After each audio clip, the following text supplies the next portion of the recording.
Hello, everyone. I'm Harpreet. I'm from Ludhiana and I am an educator. Have been teaching English for a long time. I believe that English is not only grammar. So, children communicate better if they are given certain other methodology to frame their ideas. So, I believe communication is an art and that doesn't need grammar. Today, I have with me Kalyani from Vishakhapatnam. She is a life coach and she deals in all types of relationship. Let's understand from her how communication hampers or strengthens some relation. Hello, Kalyani. Hi, hello, Harpreet. So let's begin with our communication. So here I would like to ask Kalyani a few questions. Kalyani, just you let me know what is communication according to you? Actually, generally, communication is understood to be talking with one another, making your point through to someone else, and putting your point forward. So, the way you communicate what you want to say to someone is actual communication. And Okay. actually, basically, I'm a relationship coach. So, I believe communication deals a lot with relationships. So I believe communication is the backbone of a relationship. Okay, so you want to say the main role to strengthen a relationship, or if the somebody's relationship is not on the good side, so communication is an important part behind it. Yeah, communication is the most, what do you call, the backbone. I firmly believe it is the backbone of the thing. Every relationship succeeds or struggles based on communication, whether it is between the mother and child, father and child, spouse, all types of relationships, employer, employee. If there is a clarity or correct understanding in the way they communicate, everything will work out beautifully. Great insight they have got from you. So further, I would also like to ask, you said that, can you just elaborate, give me an example how communication can strengthen a relationship? Strengthen a relationship, for example, if I have a parent and a child, okay, the parent, the child comes asking for something or crying, it comes from crying something. If the parent snubs him, snub the child, saying, no, you should not cry. This is not the right way to do things. You should be strong. But then the child feels unwanted, and instead of blooming, they go inwards. But instead of saying snubbing the child as if it's controlling him, instead if you tell him, okay, I understood you are feeling bad. Now you please tell me what is your problem. We will together come together solve it. Then what happens? The child feels more confident and very free, means yes, very safe, that I can communicate with my mother or father. So I believe communication is more of connection than conversation or control. So this way it strengthens the relationship between the child and the parent. You say that communication is good, or communication is good and it is bad also. Like there are ways that makes the communication good and it makes the communication is bad also. Yeah, So very true. now, good. Okay, now let me just ask you, do you think that communication, talking is communicating? No, talking alone is not communicating. Now, when you and I are talking now, see, we are moving our head, we are smiling. So, what does that indicate? That we are understanding each other and we are enjoying what we are talking now. So, the body language makes a point, eye contact makes a point, and the emotional awareness. Yes, like for example, as I was telling about the child example, that is emotional awareness. The parent, if would have understood the child's emotions, they would have reacted in a, not instead react, they would have responded in a better way. So these are the, it's very important that way. That's why sometimes, like, even without speaking a word, we just make others understand what we want to say. Yeah, Especially it that's is very with the true. children. We can contact with movements, with Gestures. eye contact. Yeah. We can pass messages with eye contact. So body movement, emotional awareness, everything makes a lot of difference. Communication goes through many things. And that comes from the thought process actually. It is not words. It is what we are thinking, putting into action. Okay. Sometimes it's seen that people communicate, but both of the listener and the speaker, both the parties that are involved in communicating, they are not on the same level. There are certain misunderstandings. Why do these misunderstandings happen between people when they are in certain relationships? Misunderstandings happen because of one is not ready to listen. So you're asking a question. If I interrupt you in between, because I'm forming an answer, pre answer from the before, I said, okay. So when you come prepared and not listening to the question with your answer, then that miscommunication takes place. So you should be patient enough to listen to what other person is saying. That is very important. And another thing is speaking with emotion. See, when I am talking calmly, the communication is better. When I'm talking with too much of joy or too much of anger or too much of jealousy, what we are talking also we are not aware, because our emotion controls our thoughts and we do not get the what want the right things to say at that time. So whenever we want to talk, we should take some space, take a breath, and then start. Then that emotions will come down and you will have clarity of what you're talking. Okay, that means the mental state a person is in that affects communication a lot. Without fail, that is 100% true. Our mental state really affects what we are. That is where communication either masks or makes. Just the thing. It can even destroy or build a relationship. That's that's a that's true actually. So now let's come to the relationship, parent and child relationship. So how can parents communicate better with children? When they respect the child, then they listen to the child. You must be thinking, what is respecting the child? What we think is respecting means having good high opinions of someone and going doing a namaskar and giving them extra. No, the respect here it means giving value to what the child is trying to tell you. So that time, when once the child knows, yes, that my parent is trying to understand me, that child feels safe. The safety comes in. And when the safety comes in, automatically the relationship between the mother and the child or the father and the child becomes a positive, strong bonding relationship. Okay, that's why when my son was quite young, so he used to call me, like I used to be in the kitchen and he used to call me from the room, just to check in what mood I am. He'll say, "Mama," and the way I used to respond, and he whatever he wanted, he decides for that, and then he used to communicate further what he wanted and what he should be asking or not. That's really wonderful, because they observe us and then they respond. If we are in a happy or a good mood, then they will try. They are also like that.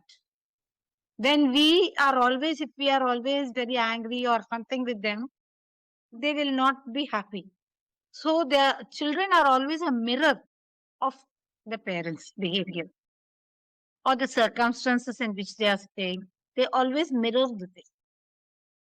They reflect what they are experiencing, their situations, their circumstances. They always do that. Very important. It's very important Carry to on, give carry. them correct respect and safety. They should feel very safe. Really, safety is very important. When a child feels safe, he can think better, and he can frame better sentences. He can relate the things that he want to say. Good. And one more thing I have noticed, that mostly we elders are involved in our own things. And the child approaches a parent, and the parent is already engaged in something else. Without looking at the child, the parent just responds, okay, you tell, what do you want? And at that time, the child actually is not able to, tell what is, he doesn't want, he could not pour out his heart. So, how this thing can be tackled by the parent? The attention kind of thing. That is very, very important. Once the child observes that the parent is not listening to him or her, listening to him, they stop talking only. They will totally stop talking. Actually, I came across a counselor. A parent and a child went there. They were telling their experience. The parent was telling the counselor, this child, my son, does not talk to me much. I am having a problem with that. Then the counselor separately asked the child, why do you want to talk with the parent? Then he said, my mother only talks to me when she's angry. Means he's only seeing the communication with his mother in the state of anger, in an emotional state. So he's not feeling safe. He's not feeling comfortable. He's totally stopped talking. He's not even communicating. So that is how communication is so important in a relationship. Yeah, that's true. I have also come across many a times this kind of problem while I was just handling the parents on the while I was at principal's chair. Children, they were just scared to talk in front of parents also. And parents start saying, getting angry in front of the teacher itself at the child. So the child loses his confidence to talk to the parent. That's a harsh reality of the parenting, where people consider that punishment or instruction is the only method to train the children, to manage the children. Okay. So now there's a very common problem nowadays. Every parent thinks that the child is not listening. Why do parents feel children are not listening? Because when they are communicating with the child, they are not, as I already said, attention, respect, safety. They have not created that atmosphere with the child. So when you're dealing with your child, you should have to make them feel they are being attended, to make them feel safe, to make them feel respected. The parents should be calm, peaceful, and without conflict. Means uh, without any harsh emotions. They should be very loving to the child. Then the child starts listening, and this complaining about child not listening will totally go away. This much I can tell you very firmly, that once that good atmosphere is created between the mother and the child, or the parent and the child, totally that complaint from the parent will go that my child is not listening. I think parents should also be patient. He should let the child finish what the child is interested in. Sometimes it happens that child comes running and he just want to share what happened with him at school or with some friend, and the parent just feels that he should be finishing it quickly, and so that I can do my own work. So It's a common problem in every household. The parents are always busy with their own work. They want to complete their own work, that they don't give enough time to the child. And sometimes the parents are so exhausted and so filled with their anxiety with their own work that they don't even seem to understand what the child wants to say. So here I would like to inform you that I have chosen this niche of parenting, not parenting how to bring up the child, but how the parent should evolve, that automatically bringing up the child becomes a joy. So So I help the parents to evolve better as an individual, so that for them parenting becomes a joy. if a mother is of a positive mindset, obviously the child will be learning the positive mindset. Like I've seen that in our religious, things. If the parent is into rituals, etc., the child also is follows the same rituals. Yeah, that's very true. Now, moving on to a very, complicated relationship, the relationship between spouses. That is always the hot topic. Yes. So, how can couples improve communication? Actually, I'll give you a very simple example. Okay. Once I asked my husband, I was actually very tired. I was very, very busy with some work. I just called him. I wanted some help in the kitchen. I asked him, you just peel the potatoes. I mean, some other work. And what he did, he peeled the potatoes, kept the peeled skin also there and the potato, and came and told, here, it's ready. I'm finished. And he went off to sit. When I saw that, I got mad. Why? Already I'm tired. And what was it? The next part was, I really needed help from him. And I expected him that once I tell him to peel the potatoes, I expected him to cut the potatoes into things and so keep the place neat also. Because we as women, we do it naturally. Peel the potatoes, cut it into pieces, throw the unnecessary things into the dustbin. We do it so naturally, we expect the man also to do it that way. But he does not do it. That is where communication comes. You should give clarity of what you want, specific. And what happened? The blame game started. I only have to do all the work. You don't help me in the kitchen. Blame game. And he also started something bad. So one small incident where I did not even communicate properly what I wanted from him brought about such a string of effects from it. The work was not done. I was angry. I was more exhausted. He also got mad. So many things only because I did not communicate well. So, and this is one thing. Another thing is each one should listen to the other with patience. What happens is, in all relationships, we are already preoccupied with our own opinions, our own thoughts. And when it comes to the husband and wife relationship, this works more. We are already prejudiced. The man is prejudiced about the woman is prejudiced about the man. And will not even, we will just only listen to reply. We won't even think, what is that other person is trying to say. So listening with patience, trying to understand what the other person is trying to say should be there. So here also, patience with listening without interruption and no blame game. And one more important thing is, you should talk with honesty with your life partner. There should be, when you talk with honesty, a trust will build between the two, which is the base for a beautiful relationship throughout your life.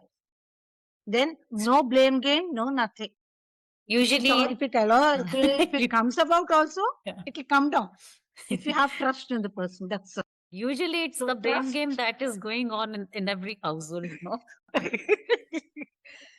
So no blame game, trust, and listening with patience.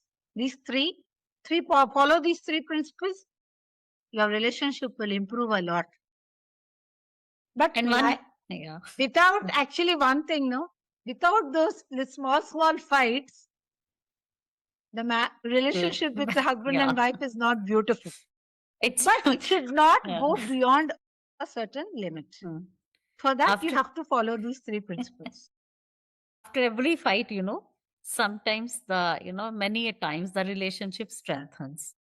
And one more thing I feel that in couples, that taking for granted and not communicating what exactly is the expectation, so that also hampers the relationship between a couple, no. The wife thinks that the husband should be knowing about this thing, and the husband thinks that the wife the spouse should be knowing that he needs this at this particular time, but they don't communicate. Actually, they don't sit together and tell each other that when something happens like this, I expect you to. Give you a small example which happened recently. My husband deals with all the finances. I don't. I don't deal with. I deal with other things. So he just came and told me, this month we have to be a little careful about our spending. He did not mean, and I went off blah blah. What am I spending on myself? I'm only spending on the in the house for our home expenses only and everything. He caught his head. then then he said, this is not the time to talk. Let's talk later. So afterwards, again, we both sat down and then he explained to me. So that instant reaction was there, no? That is not right. That is where communication makes a lot. We should listen patiently. Okay. That happens. Patience helps one to respond rather than reacting. And that's very important too for a healthy relationship. Very, So very, very important. now let's move on to the uh, place where half more than one third of a person's life is spent. That is the for earning a living. That is the workplace. Okay. So how one can maintain healthy relationship? What is the key of healthy communication at work? See, I think the main thing comes from there, which carries to the home, to the husband or wife, and to the children. Our atmosphere, because most of the time we, especially all the employees, whether it's man or woman, they spend maximum 8 hours in the day over there, and that effect carries to the home also. So what is it actually required is there should be a clarity between the employer and the employee. If the employer is telling something with some expectations and you are not understanding, then you take a clarity about the expectations. They should not be vague. And the employer also should give instructions with clarity. If you are not understanding, you take clarity in that. The employer also should do that. And then they take feedback. Feedback is very, very important in our life, in our job life.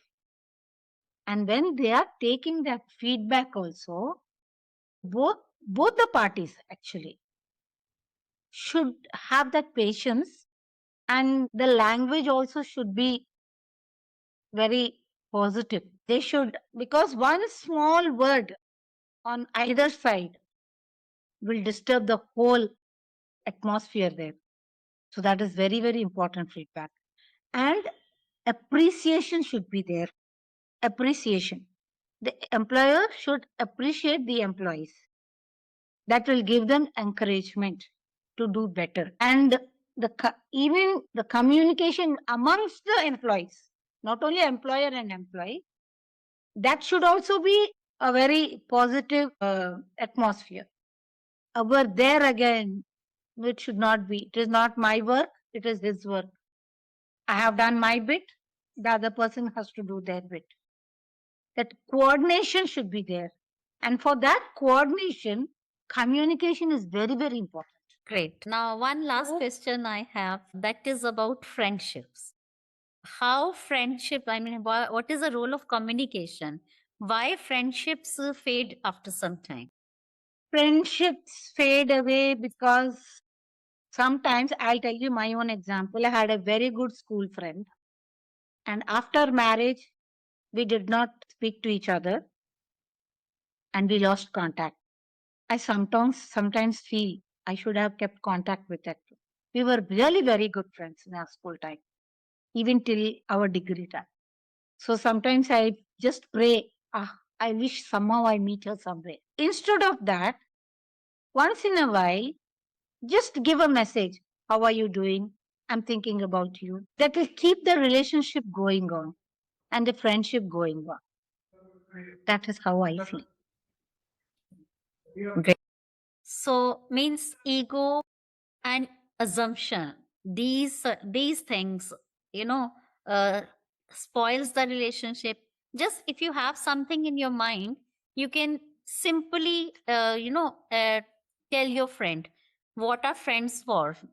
Just opening our heart only. When we say friend, then assumptions and ego should not be there at all. If those two are there, that means there is no friendship over there. When do I make a friend? When do I call a person my friend? When I can open my heart, as you said, share everything with that person. So ego and assumptions should not exist in friendship. And when ego and assumptions come, then communication fails and friendship also fails. I just said that that was my last question, but something more is coming to my mind. How can emotional conversation can be handled better? What are the ways to handle an emotional conversation in a better manner? This is a very, very good question because this is where our communication fails, especially if it is a negative emotion. When we are happy, it does not take much of a thing. When we are angry, when we are, or when we have that jealousy, all those negative emotions only, then only. So, best part is take a pause when you want to talk. Take a pause, take a deep breath, and talk very calmly. All the negative emotions will come out in the form of anger. So, to control that, if we take a pause, take a deep breath, and then with a calm and peaceful mindset, we start talking, half the problem is solved. And all the negative feelings also will, because when you do that, you're trying to understand what the other person is trying to say. You start empathizing with the other person. And when we start empathizing with the other person, all negatives go away. They don't stay. So pause, breathe, calm down. Be calm. These 3 points will help you. Can you just tell the viewers about a few habits that can help them to improve their communication? Like, to what I know is listening is an important thing.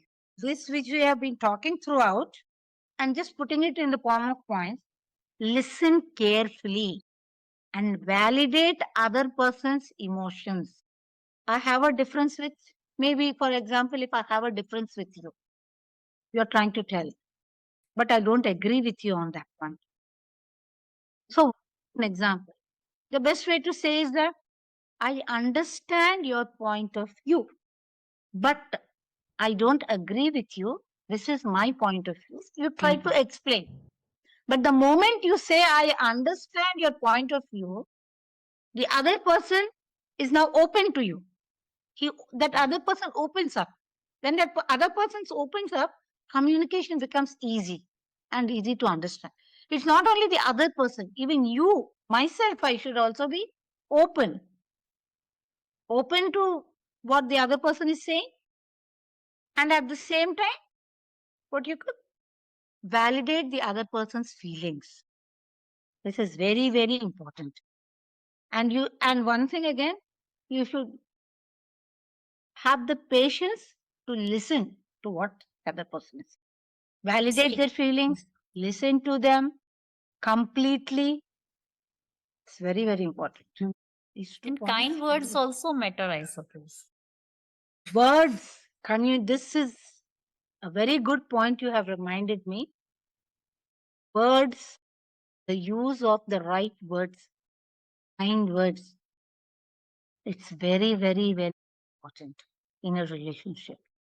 You can say the most, if you want, disagreements, unhealthy talk, also in a beautiful way. We can share that. That I firmly believe. Because when you use the good words, kind words, loving words, that unhealthy conversations or unhealthy news or unhealthy information will become into a beautiful, healthy way of communication. Thank you, Kalyani. Really, it was a great insight. I got a lot of understanding. Thank you very much. Hope we will be connecting again. Yeah. On this point, I want to say communication is, even if we take our own experiences, whenever we have felt bad, we might not remember those words, but we remember those feelings of how they have said it and how we felt. So that is why what you call people may forget the exact words